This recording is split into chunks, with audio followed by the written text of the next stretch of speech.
যারা যারা আমার দোকানে বাকি খেয়ে টাকা পরিশোধ করছেন না, আগামীকালকের ভিতরে টাকা পরিশোধ করুন, না হলে আপনাদের মান ইজ্জত মাঠে মাঠে করে দেব।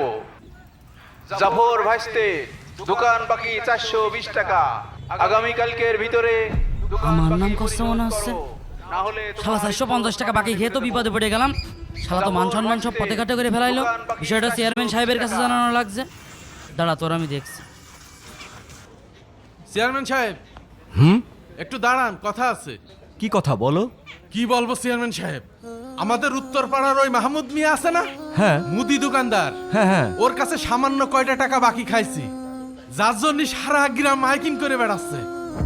জি কাকা, ওই দেখে আমার নামেও মাইকিং করে বেড়াচ্ছে। মাহমুদ তো গ্রামের ভাবমূর্তি নষ্ট করছে। সামান্য বাকি টাকার জন্য বাড়ি বাড়ি গিয়ে মাইকিং করছে। যারা যারা আমার দোকানে বাকি খেয়ে টাকা পরিশোধ করছেন না, আগামীকালকের ভিতরে টাকা পরিশোধ করুন, না